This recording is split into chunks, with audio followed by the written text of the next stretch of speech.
Guys, welcome to the shop. So this is kind of a weird angle because I'm cutting threads and this is fairly hard to film.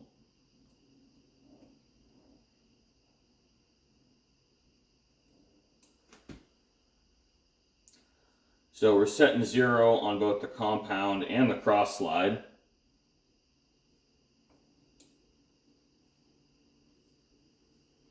And this is a heavy 0 in the sense that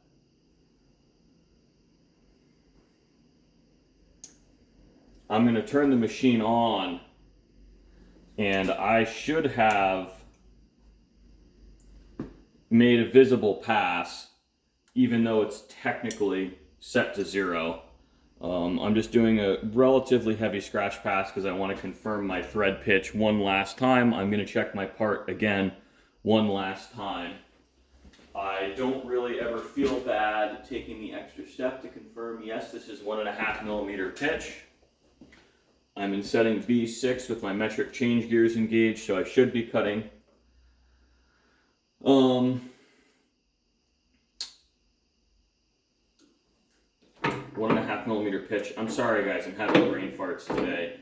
And I'm making sure to be in 70 RPM because there's absolutely no way I'm going to be able to control this otherwise. And I don't put on oil for the first pass because I want to see exactly what's happening.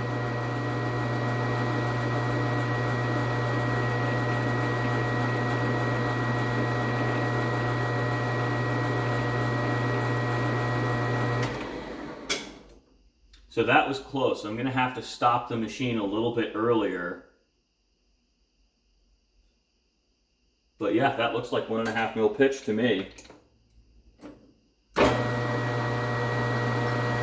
this is how you have to cut metric threads, at least on an English geared machine.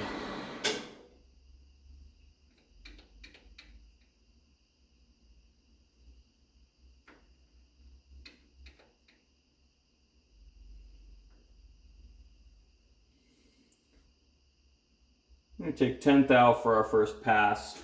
What actually might work better is if I just use the jog button.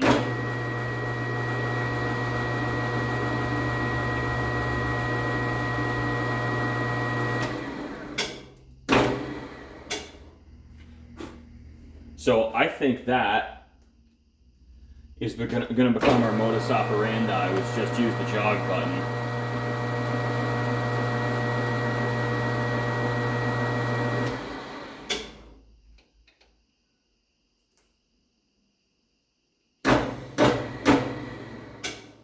It's a little hard on the motor to do it that way, but, you know, I didn't exactly buy this thing to just be a toy. If I wear the motor out, I wear the motor out. I mean, it's a machine that makes money.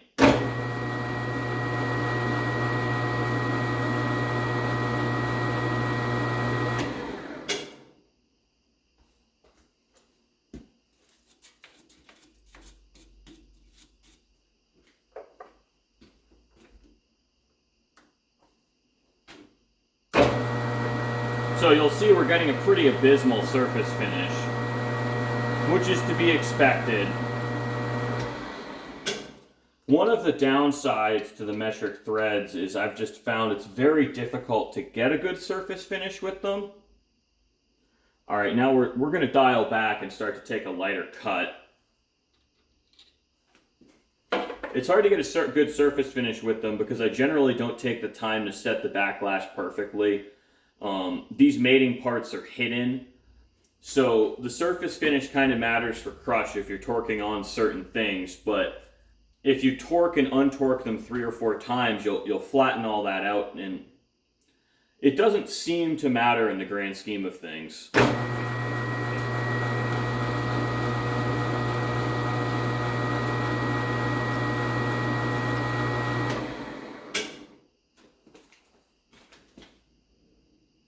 You know, and the good news is I'm looking at it.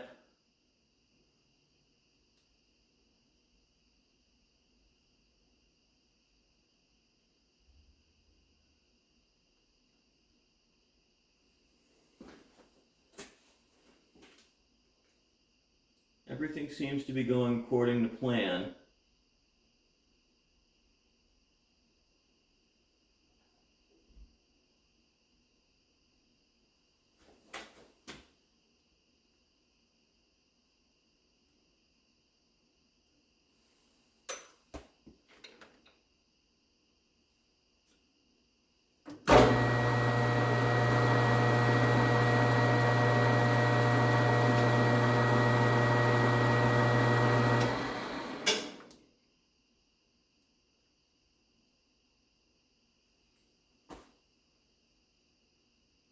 Our next pass, I'm going to just take a spring pass to clean everything up.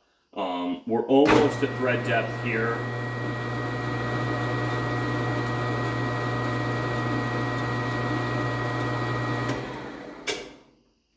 Things start to really speed up, at least cresting wise, the farther you cut.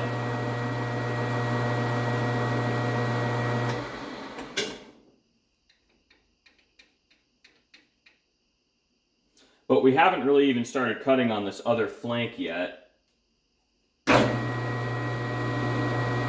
See how even though I haven't advanced the feed, we're still taking material off?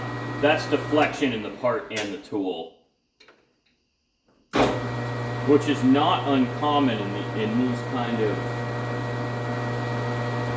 less rigid setups. And I say less rigid because honestly this lathe is a wet noodle.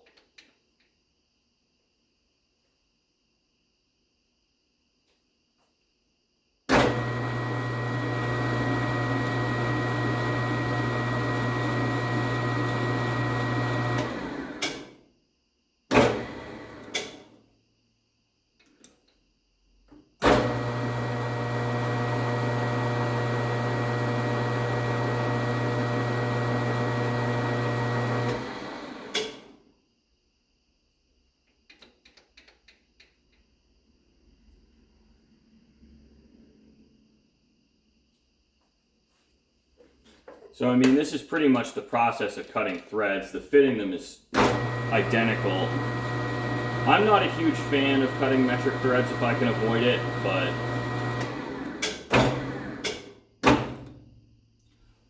I can't always be picky and choosy with what I do for customers. Sometimes you gotta do what you gotta do.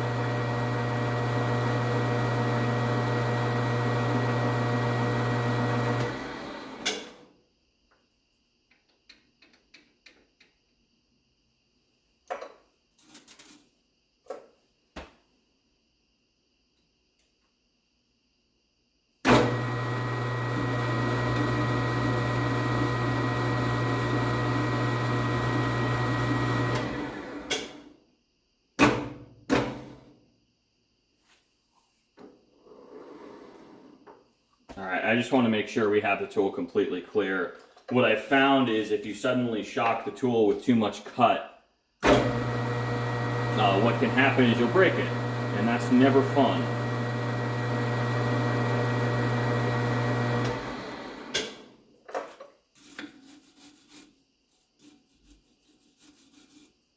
So what I'm just doing here is cleaning all the chips off. I'm going to go get a paper towel.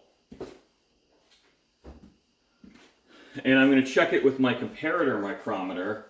So this isn't really a true screw pitch measuring tool, but it works good as a comparative tool.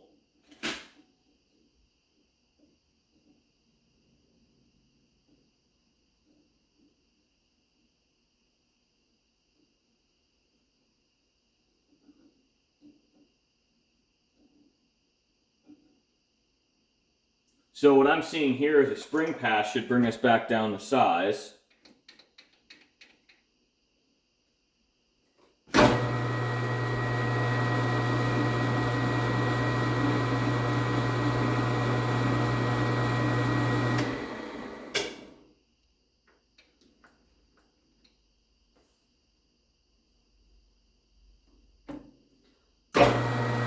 So what I'm going to do off camera is just test fit this, and hopefully we're bang on. We might be, we might not be. But you don't always get lucky on your first pass. Now for more complicated parts, I tend to thread first. This is where I have the most trouble. If I'm gonna fail, I'm gonna fail here.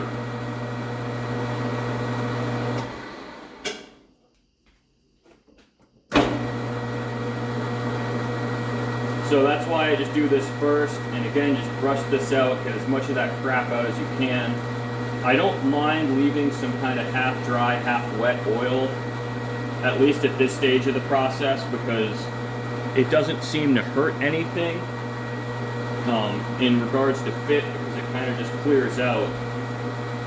But what I am choosing to do here is leaving my half nuts engaged, because I don't want to get stuck in a position where after test fitting I've disengaged them, and it's very difficult to pick up where you put down on these guys. So thanks for watching. I hope you enjoyed, and you know, this gives you a little bit of an idea of the kind of work that goes into some more precision and complicated machining.